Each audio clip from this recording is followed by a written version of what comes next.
नमस्कार साथीहरू, facts history नेपालीमा यहाँलाई स्वागत छ। आज म यो रोचक भिडियोमा राणा शासनकालको संस्थापक जङ्गबहादुर राणाको बारेमा बताउने वाला छु। कृपया भिडियोलाई अन्तिमसम्म हेरी हाम्रो साथ दिनुहोला र हाम्रो च्यानल पहिलोचोटि हेर्दै हुन्छ भने कृपया सब्स्क्राइब गर्न नभुल्नुहोला। हवस् त आजको यो भिडियो सुरु गरौँ। महाराजा जङ्गबहादुर कुँवर राणा, जुन जङ्गबहादुर राणाको नामले इतिहासमा परिचित छन्, नेपालको पहिलो प्रधानमन्त्री तथा राणा शासनकालको संस्थापक थिए। उनको वास्तविक नाम वीर नरसिंह कुँवर थियो। उनको काका माथाभर सिंह थापाले उसलाई नाम दिएका थिए। माथाभीर सिंह थापाले उनको साहसको लागि जङ्गबहादुर भनेर बोलाए।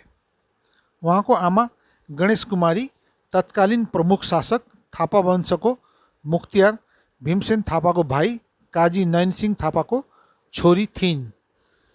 आफ्नो जीवनकालमा उनले अदालतमा गुटबन्दी लडे र उनको परिवारका पाण्डे र बस्नेतलाई हटाए। नोकरशाही र न्यायपालिकामा केही परिवर्तन ल्याए र नेपाललाई आधुनिकीकरण गर्ने प्रयास गरे। उनी नेपाली इतिहासमा सबभन्दा महत्त्वपूर्ण व्यक्तित्व हुन्। केही आधुनिक इतिहासकारहरूले जङ्गबहादुरलाई नेपालमा दमनकारी तानाशाही संस्थापन गरेको आरोप लगाए, जुन 104 वर्षसम्म चल्यो, जुन नेपाली इतिहासको अन्धकार काल थियो। अन्य इतिहासकारहरू उनको भतिजा शमशेर राणालाई दोष दिन्छन्। राणा शासन तानाशाही, ठग, आर्थिक शोषण र धार्मिक उत्पीडनसँग सम्बन्धित छन्। प्रारम्भिक जीवन र परिवार। जन्म। जङ्गबहादुर राणाको जन्म 18 जुन 1817 मा थापाथली, काठमाडौँमा उनको मामाको घरमा भएको थियो। जङ्गबहादुरको जन्मको नाम वीर नरसिंह कुँवर थियो र उनी राजा राणा बहादुर शाहका अंगरक्षक काजी बाल नरसिंह र जेठी पत्नी गणेश कुमारीका जेठा छोरा थिए। पूर्वज। राजा राणा बहादुर शाहलाई उनको आफ्नै भाइ शेर बहादुर शाहले हत्या गरेपछि उनका बुबा काजी बाल नरसिंह कुँवर अदालतमा उपस्थित थिए। बदला लिने क्रममा बाल नरसिंहले शेर बहादुर शाहको घटनास्थलमै हत्या गरे। यस कार्यका लागि उनलाई काजीको पदबाट पुरस्कृत गरियो, जुन उनको परिवारको वंशानुगत थियो। काजी बाल नरसिंह कुँवरलाई पनि अदालतभित्र हतियार बोक्ने अनुमति दिइयो।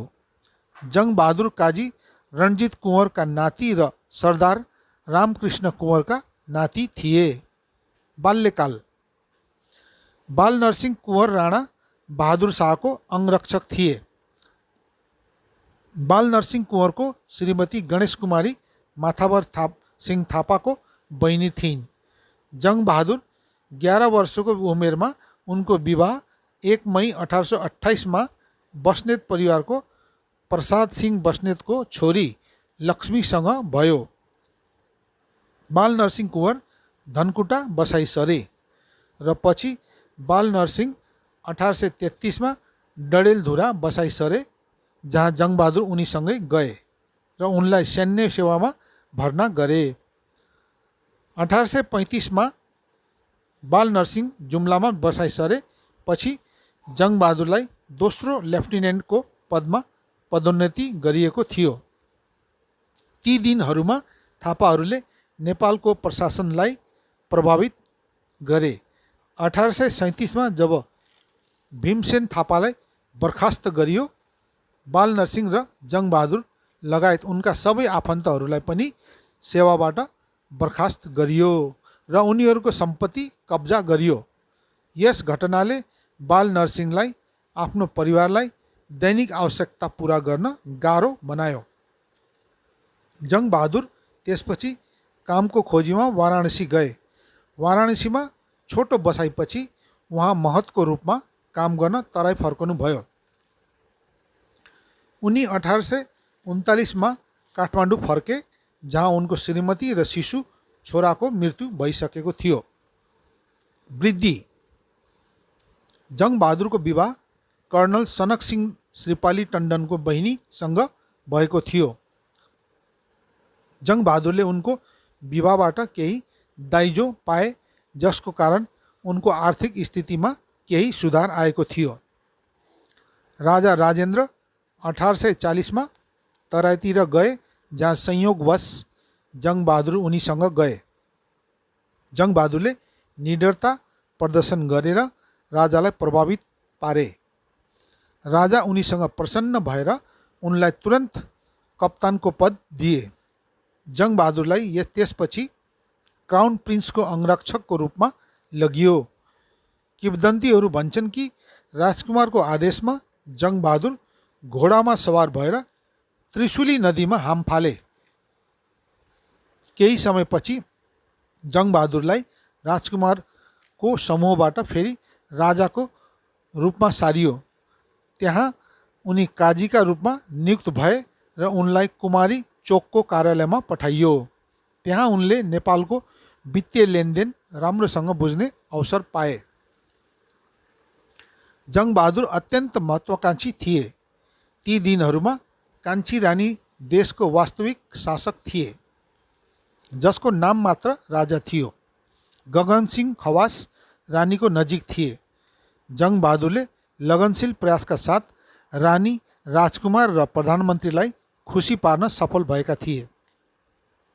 उनले हेनरी लरेन्स र तिनको श्रीमती होनोरिया लरेन्सलाई पनि प्रभाव पार्न सकेका थिए। जब माठावर अझै प्रधानमन्त्री थिए, जङ्गबहादुरको काकाको भाइलाई मृत्युदण्ड सुनाइयो।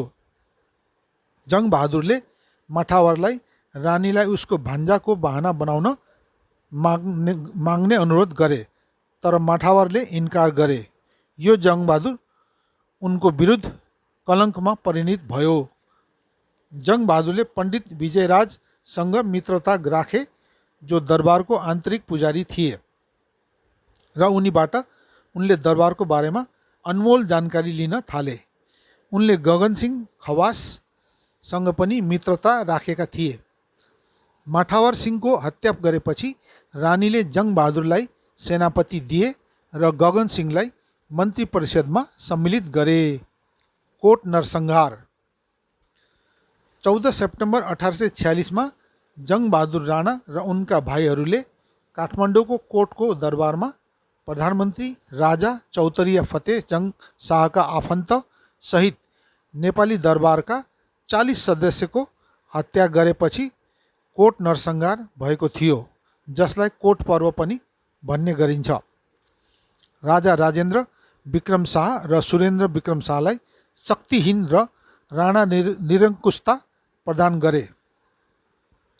सन् 1850 सम्ममा जङ्गबहादुरले आफ्ना सबै ठुला प्रतिद्वन्द्वीहरूलाई हटाए, सिंहासनमा आफ्नै उम्मेदवार खडा गरे, आफ्नो सबै दाजुभाइ तथा क्रोनीहरूलाई सबै महत्त्वपूर्ण पदहरूमा नियुक्त गरे र प्रधान प्रशासकको रूपमा प्रमुख प्रशासनिक निर्णयहरू गरे र सबै कुरा सुनिश्चित गरे। प्रधानमन्त्री नरसंहारपछि 15 सेप्टेम्बरमा रानीले जङ्गबहादुरलाई प्रधानमन्त्री र सेनापति नियुक्त गरे। रानी र राजासँग भेट गरे पछि जङ्गबहादुर ब्रिटिस रेसिडेन्टलाई भेट्न गए। त्यहाँ उनले रेसिडेन्टलाई नरसंहारको बारेमा जानकारी दिए र उनलाई यो पनि विश्वस्त गराए कि नयाँ सरकारले बेलायतीहरूसँग राम्रो सम्बन्ध राख्नेछ। 23 सेप्टेम्बरमा सैन्य र कर्मचारी वर्गका सबै अफिसरहरूलाई 10 दिनभित्रमा आफ्नो कार्यालयमा बोलाइयो। त्यसरी जङ्गबहादुरले आफ्ना भाइ र भतिजालाई सरकारको उच्च पदमा नियुक्त गरे। भण्डारखल नरसंहार रानीले जङ्गबहादुरलाई राजकुमार सुरेन्द्रलाई पदबाट हटाउने र राजेन्द्रलाई नयाँ राजकुमार घोषित गर्न आदेश दिए, तर जङ्गबहादुरले त्यसलाई बेवास्ता गरे, जसको परिणामस्वरूप रानीले उनको विरुद्ध सेनालाई कब्जामा लिए। कोट नरसंहारबाट बचेका केही व्यक्तिहरूले गोप्य रूपमा जङ्गबहादुरलाई बदला लिने योजना गरिरहेका थिए। रानीले गोप्य रूपमा उनीहरूसँग सम्पर्क गरे र जङ्गबहादुरलाई मार्न खोजे। दरबारको पूर्वी छेउमा रहेको भण्डारखलको बगैँचामा आयोजित भेलामा जङ्गबहादुरको हत्या गर्ने योजना गठन गरियो। महारानी र महलको घटनाबारे जानकारी लिनु जङ्गबहादुरले आफ्नो जासुसलाई दरबारभित्र राखेका थिए। यी जासुसहरूलाई जङ्गबहादुरले गोप्य तरिकामा भएका घटनाहरूको बारेमा जानकारी दिने जिम्मेवारी सुम्पिएको थियो। जङ्गबहादुरले आफ्नो पक्षमा लिइसकेका एक पुतली नानीले दरबारभित्र पनि काम गरेकी थिइन् र उनले जङ्गबहादुरलाई षड्यन्त्रको बारेमा जानकारी दिए। रावल रानीको भण्डारखलमा आउने आज्ञा पाएपछि जङ्गबहादुरले आफ्नो पूर्ण सशस्त्र सेना लिएर बगैँचातिर लागे। जङ्गबहादुरलाई समयमै ल्याउने कर्तव्य बर्दबाजलाई दिइयो। जब उहाँ जोरो गणेशको मन्दिरमा पुग्नुभयो, उनले जङ्गबहादुरलाई सेनाहरूसँग आइरहेको देखे। सेनालाई भण्डारखलतिर लगे, जहाँ जङ्गबहादुरले आफ्नो सेनासँग पूर्ण सशस्त्र अवलोकन गरेको देखेर षड्यन्त्रकारीहरू भाग्न थाले। 23 व्यक्तिहरू हत्याकाण्डमा मारिए र 15 जना भागे। भोलिपल्ट सबै सम्पत्तिहरू र यस नरसंहारमा संलग्न भएकाहरूलाई कब्जा गरियो। जङ्गबहादुरले रानीलाई कैद गरे। त्यसपछि जङ्गबहादुरले राजा राजेन्द्रको नाममा परिषदको बैठक बोलाए र रानीलाई राजकुमार र प्रधानमन्त्रीको हत्या गर्न खोजेको आरोप लगाए। क्विन्स राइट्स काउन्सिलको सम्झौतामा लगिए। रानीले जङ्गबहादुरलाई सबै परिवारसँग बनारस जान दिन आग्रह गरे, जसमा जङ्गबहादुर सहमत भए। राजा रानीको साथ गए। अलाउको युद्ध। कोट र भण्डारखलको नरसंहारपछि थापा, पाण्डे र अन्य नागरिकहरू बनारसमा बसोबास गरे। त्यस्तै केही नागरिकहरू नौतन्वा र बेतियामा बसोबास गर्न गएका थिए। पाल्पाका गुरुप्रसाद शाह पनि बेतियाका राजासँग बस्न आएका थिए। राजा र रानीको बनारसमा भएको कुरा सुनेपछि गुरुप्रसाद त्यहाँ गए र त्यहाँ सेना जम्मा गर्न थाले र जङ्गबहादुरलाई मार्ने योजना बनाए। करिब 2 महिना बनारसमा बसेपछि राजा राजेन्द्रले यस षड्यन्त्रमा चासो देखाए। राजाले गुरुप्रसादसँग भेट गरे र उनलाई यस योजनामा सहयोग गर्ने आश्वासन दिए। राजाले केही आर्थिक सहयोग पनि गरे। राजाको समर्थन पाएपछि गुरुप्रसादले देश बाहिरका नेपालीहरूलाई सङ्गठित गर्न थाल्यो। तिनीहरू कामको खोजीमा आएका मानिसहरूलाई जम्मा गर्न र प्रशिक्षण दिन थाले। यसैबीच राजाको प्रत्येक पाइलाको विश्लेषण गर्ने बनारसका जासुसहरूले प्रत्येक हप्ता जङ्गबहादुरलाई रिपोर्टहरू प्रदान गरिरहेका थिए। बनारसमा भइरहेका गतिविधिलाई बुझेपछि जङ्गबहादुरले काउन्सिलको बैठक बोलाए, जसमा उनले एउटा बडापत्र जारी गर्दै भने, अब हामी राजाको आज्ञा मान्न सक्दैनौँ। अबदेखि हामी प्रधानमन्त्री जङ्गबहादुरको आदेश अनुसार काम गर्नेछौँ। त्यसलाई बनारसमा पठाइयो। जङ्गबहादुरको त्यस्तो पत्र पाएपछि राजाले आफ्ना नयाँ मन्त्रीहरू र आफ्ना गुरुसँग घबराएर परामर्श गरे। गुरु र अरूले राजालाई प्रधानमन्त्रीलाई होइन, राजालाई सहयोग पुर्याउने पत्र पठाउनु सुझाव दिए। राजाले आफ्नो मोहर पत्रमा राखे र कुम्भेदन र सेवाकर्मको साथ पठाए। तिनीहरू गोप्य रूपमा काठमाडौँ पुगे र किल्लागलको एक मालिकको घरमा बसे। जङ्गबहादुरले जासुसहरूले उनलाई घरबाट समातेर भोलिपल्ट बिहान घर भत्काए। उनीहरूबाट एउटा पिस्तोल र चिठी भेटिएको थियो। तुरन्तै तिनीहरू कैदमा परे र केही दिनपछि झुन्डाए। 12 मई 1847 जङ्गबहादुरले टुडी खेलमा भाषण दिए। त्यहाँ उनले राजालाई राजकुमार र प्रधानमन्त्रीको हत्याको प्रयासको आरोप लगाए। त्यसपछि काउन्सिलले राजा राजेन्द्रलाई मानसिक रूपले बिरामी ठान्ने र हटाउने निर्णय गर्यो र सोही दिन सुरेन्द्रलाई नेपालको नयाँ राजाको रूपमा नियुक्त गरियो। सुरेन्द्रको राज्याभिषेकको खबर सुनेपछि राजेन्द्रले जङ्गबहादुरलाई आफैले हटाउने जिम्मेवारी लिने निर्णय गरे। र आफूलाई सेनाको नेता घोषित गरे। त्यसपछि उनले बनारस छोडे। त्यसपछि राजेन्द्रले जङ्गबहादुर राणालाई नेपालबाट हटाउने कार्यका लागि गुरुप्रसाद शाहलाई सेना प्रमुख नियुक्त गरे र हतियार जम्मा गर्न र सेनालाई प्रशिक्षण दिन थाले। सेनाको तालिम बेतियाका राजाको शिविरमा गरिएको थियो, जो राजेन्द्रको असल सहयोगी थिए। यससँगै केही खजाना र हतियारहरू बनारस, प्रयाग आदिमा गोप्य समूहबाट किनेका थिए र बेतियामा पठाइएको थियो। बेतियाका राजाले केही हतियार र केही हात्ती पनि प्रदान गरे। नेपालमा आक्रमण गर्ने योजना बनाइएको थियो। कम्पनीको वैमनस्यताले राजेन्द्र र उनका फौजहरूलाई नेपाल प्रवेश गर्न बाध्य तुल्यायो। 23 जुलाईमा सेनाहरू पर्साको अलौ भन्ने गाउँमा पुगे र त्यहाँ शिविर बनाए। अलौमा उपलब्ध सैनिकहरूको सङ्ख्या लगभग 3000, सङ्ख्याभन्दा 1000 भन्दा बढी, जो मध्य बाटोबाट भागेका थिए। नेपाल सरकारको जासुस समूहले बेतियामा विद्रोही समूहको घटनालाई ध्यान दिएर हेरिरहेका थिए। उनीहरूले जङ्गबहादुरलाई खबर पठाए र लगतै जङ्गबहादुरले सनकसिंह टन्डनको नेतृत्वमा एउटा सेनाको पल्टन अलौमा पठाए। उनीहरूले विद्रोह दमन गर्न राजेन्द्रलाई पक्रन र काठमाडौँ ल्याउन भनिएको थियो। 27 जुलाईमा गोरखनाथ पल्टन अलौभन्दा धेरै टाढा सिमरागढ भन्ने गाउँमा गएर आराम गरे। भोलिपल्ट बिहान काठमाडौँबाट आएका सैनिकहरूले राजेन्द्रको शिविरमा तोपहरू हान्न सुरु गरे। शिविरमा ठुलो आतंक फैलियो। राजाको पक्षबाट आएका थोरै सेनाहरूले सरकारी सेनाहरूसँग युद्ध गरे र लडाइँ लडे। पूर्व राजा पनि एक निश्चित अवधिको लागि आफ्नो सेना नेतृत्व गरे। गुरुप्रसाद स्थानबाट भागे। यो युद्धमा राजाको लगभग 100 सेनाहरू मारिए र राजालाई कब्जा गरी काठमाडौँ ल्याइयो। राजा र जङ्गबहादुरको सेनाको बीच अलाउको युद्ध निर्णायक थियो। युद्धमा राजाको ठुलो हार भयो। अलाउको युद्धले जङ्गबहादुरलाई आफ्नो तानाशाही सुदृढ पार्न मद्दत गरेको थियो। राजा राजेन्द्र भक्तपुरको पुरानो दरबारमा कैद थिए। बिसौली भ्रमण।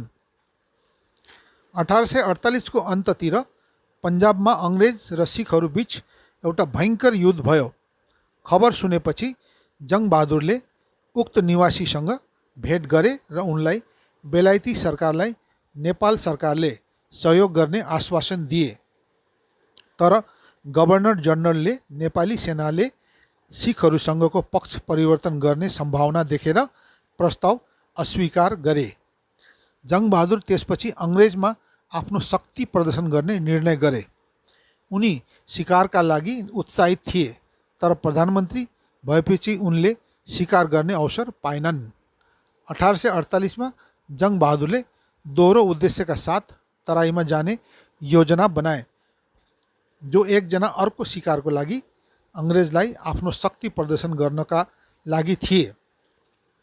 22 डिसेम्बरमा राजा र उनीसँगै ठुलो समूहको साथ जङ्गबहादुरले काठमाडौँ छाडे।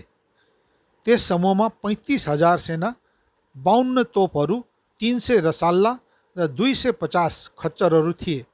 यसको ठुलो सीमाको नजिकैको सूचना पाइसकेपछि गभर्नर जनरलले बासिन्दालाई सन्देश पठाए र उनलाई यथार्थताको वास्तविकता पत्ता लगाउन आग्रह गरे। त्यसपछि राजा र जङ्गबहादुरले बिसौली भन्ने गाउँमा छाउनी बनाए, जुन कम्पनीको क्षेत्रभन्दा टाढा थिएन। तर हैजा र मलेरियाको फैलावटले सैनिकहरूलाई मार्न सुरु गर्यो र उनीहरू फर्कन बाध्य भए। युरोप। सुगौली सन्धिपछि ब्रिटिसहरूले नेपालको आन्तरिक मामिलामा पहुँच पुर्याएका थिए। यद्यपि उनको अघि नेपालका पूर्व प्रधानमन्त्रीहरूले नेपालको आन्तरिक मामिलामा आवासीय संलग्नताको केही हदसम्म प्रतिरोध गरे पनि जङ्गबहादुरको भनाइमा रेसिडेन्ट वा गभर्नर जनरललाई नेपालको मामिलामा संलग्नता देखाउन कुनै अधिकार हुँदैन। त्यसकारण उनी नेपाल सरकार र महारानी र ग्रेट ब्रिटेनका प्रधानमन्त्री बीच प्रत्यक्ष सम्बन्ध स्थापित गर्न चाहन्थे।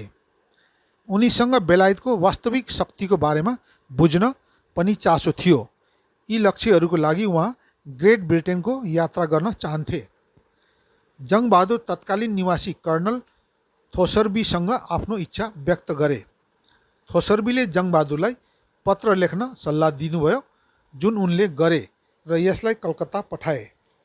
गभर्नर जनरलले बेलायतमा सन्देश पठाए, जहाँ उनीहरूले अनुरोध स्वीकार र उनीहरूलाई आवश्यक प्रावधानहरू प्रबन्ध गर्न आग्रह गरे। त्यसपछि जेम्स ब्राउन रामसेले काठमाडौँमा स्वीकृति पत्र पठाए। यो यात्रा कूटनीतिक स्वभावको हुनुपर्ने थियो र जङ्गबहादुर शाही राजदूतको रूपमा भ्रमण गर्ने थिए। उनका भाइ बाम बहादुर कुँवरलाई अन्तरिम प्रधानमन्त्री बनाएर बद्री नरसिंहलाई अन्तरिम कमान्डर इन चिफको रूपमा 15 जनवरीमा जङ्गबहादुर काठमाडौँबाट कलकत्ता गए। कलकत्तामा रहँदा उनले लर्ड र लेडी डलहाउसँग भेट गरे र शाही कार्यक्रममा भाग लिए। उनी जगन्नाथ मन्दिर पनि हेर्न गएका थिए। अप्रेलमा नेपाली टोली कलकत्ताबाट पिएनओ हेडिङटनमा छाडे। जहाज मद्रास, श्रीलङ्का र इडेन हुँदै सुएज नहरमा पुगे। इजिप्टमा जङ्गबहादुर र टोली काइरो र अलेक्जेन्ड्रिया भ्रमण गरेका थिए, जहाँ उनले अब्बास हेल्मीसँग भेट गरे। 15 मे 1850मा टिम साउथह्याम्पटन पुग्यो। बेलायतमा जङ्गबहादुरले ट्रेड बोर्डका अध्यक्ष र sir John Hobhouse, duke of Wellington र अन्यसँग विभिन्न विषयमा छलफल गरे। 19 जुनमा जङ्गबहादुर र रानी भिक्टोरियाको भेट रोयल दरबारमा आयोजना गरिएको थियो। जङ्गबहादुरले संसदको पनि भ्रमण गरे र हाउस अफ कमन्स र बेलायती प्रणालीको कामलाई नियाले। उनले मन्त्रीहरू र नेताहरूसँग भेट गरे र त्यस्तै एउटा बैठकमा उनले ब्रिटिस र नेपाली बीचको प्रत्यक्ष सम्बन्धको प्रस्ताव गरे, जुन बेलायती सरकारले अस्वीकार गर्यो। स्कटल्यान्डमा उनका स्वागत विलियम जोन्सनले गरेका थिए। त्यहाँ उनले विभिन्न किल्ला र उद्योगहरूको भ्रमण गरे। 21 अगस्त 1850मा जङ्गबहादुर र टिम फ्रान्सको लागि प्रस्थान गरे।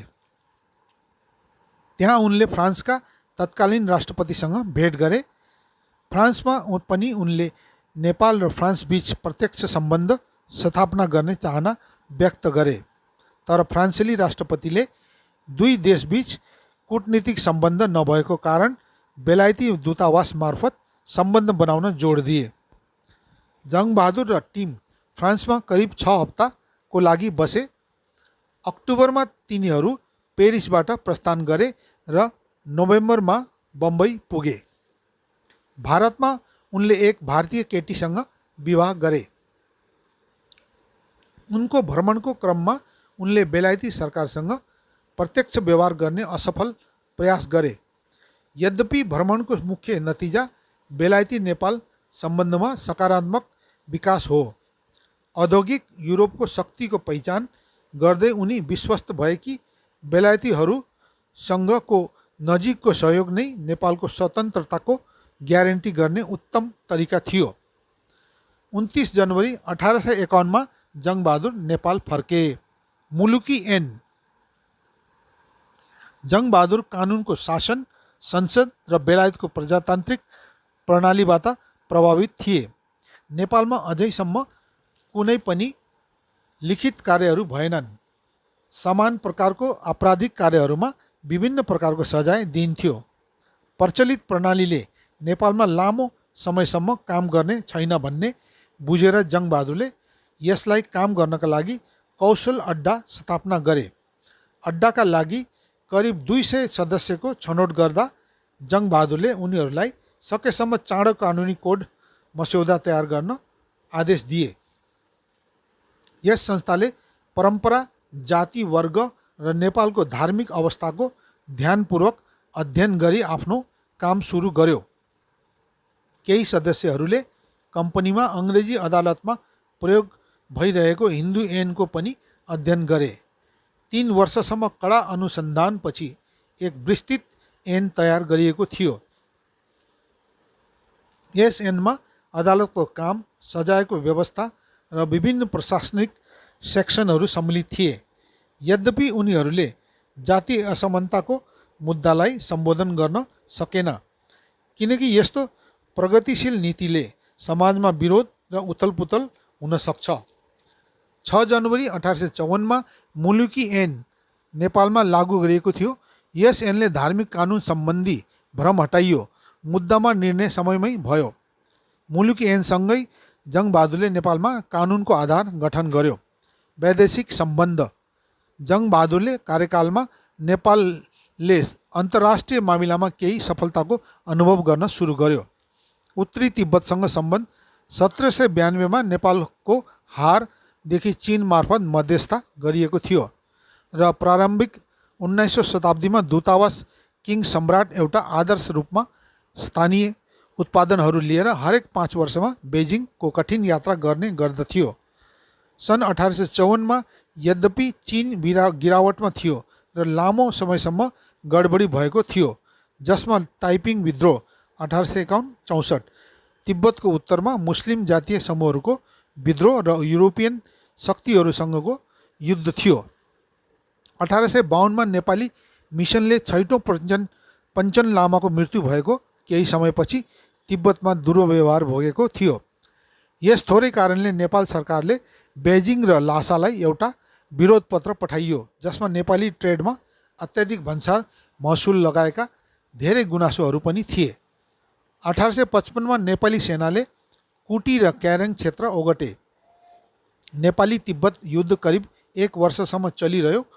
दुवै पक्षको सफलता र असफलताहरू जबसम्म चिनिया बासिन्दाले वार्ता गरेको सन्धि र मार्च 1856 मा अनुमोदन नभएसम्म नेपाली व्यापारीहरूलाई कर्तव्यरहित व्यापारको सुविधा दिएन र तिब्बतलाई 10,000 वार्षिक तिर्नुपर्ने नेपाललाई रुपियाँ र ल्हासामा बस्ने नेपालीलाई अनुमति। यसको बदलामा नेपालले क्षेत्रीय नाफा छोडे र तिब्बत चीनको अधीनमा रहने सहायक राज्य बन्न राजी भए। शताब्दीमा पछि किङ राजवंश विघटन भएपछि यस सहायक स्थितिले पनि भत्काइयो र तिब्बत पनि आफ्नो अधीनतालाई थाम्न थाले। 1859 मा वीर गिज कदर र केही अन्य वफादार कर्मचारीका साथ बेगम हजरत महलको 10 वर्षको छोरासँग काठमाडौँ शरण लिए। नेपालका तत्कालीन प्रधानमन्त्री जङ्गबहादुर राणाले थापाथलीको दरबारमा, जुन अहिले नेपाल राष्ट्र ब्याङ्कको थापाथली दरबारको कार्यालय रहेको छ, उनलाई शरण दिए। समी मिया अन्सारीले भने जङ्गबहादुर राणाले बेलायतीहरूसँग त्यति राम्रो नबनाइकन कदम चाले। 1858 मा राजा सुरेन्द्रले जङ्गबहादुर कुँवरलाई राणाको सम्मानित उपाधि प्रदान गरे, जुन पुरानो उपाधि उत्तरी भारतको राजपूत राजकुमारहरूले प्रयोग गरेको मार्शल गौरवलाई जनाउँदछ। त्यसपछि उनी जङ्गबहादुर राणा बने र पछिका प्रधानमन्त्रीहरू उनको परिवारबाट आए। उहाँको उपलब्धिहरूको सम्मानमा आफ्नै नाम दिए। पछि तिनीहरूको घर राणाको घर भनेर चिनिन थाल्यो। जङ्गबहादुर 1877 सम्म प्रधानमन्त्री बने र षड्यन्त्र र स्थानीय विद्रोहहरूलाई दबाए र आफ्नो सुरुवाती सफलताहरूको फलको आनन्द उठाए। आन्तरिक मामिलाहरूमा ऊ प्राय असीमित शक्ति प्रयोग गर्थे, प्राय आफ्नै व्यक्तिगत फाइदाहरूको लागि। उनी बेलायती राजमा मूल निवासी राजकुमार जस्तै जिउँथे, तर भारतीय राजकुमारहरूभन्दा बेग्लै बेलायतको अधीनस्थ भन्दा पनि उनी एक स्वतन्त्र राष्ट्रका शासक थिए। टाइटल्स र हनर्स। जङ्गबहादुरले यी अनर्सहरू पाएका थिए। Number 1, third of honour from Napoleon III 1851, India general service medal 1854, knight grand cross of the order of the Bath GCB 1858, Indian mutiny medal 1858, knight grand commander of the order of the star of India GCSI 1873, prince of Wales medal 1876। हवस् त साथीहरू, तपाईँलाई यो video कस्तो लाग्यो? Video बनाउनलाई हाम्रो धेरै मेहनत लाग्छ। कृपया एक लाइक र सब्सक्राइब गर्न नभुल्नुहोला। आफ्नो अमूल्य समय लगाएर हाम्रो भिडियो हेरिदिनु भएकोमा धन्यवाद। हस्त फेरि यस्तै नयाँ भिडियोमा फेरि भेटौँला। By by.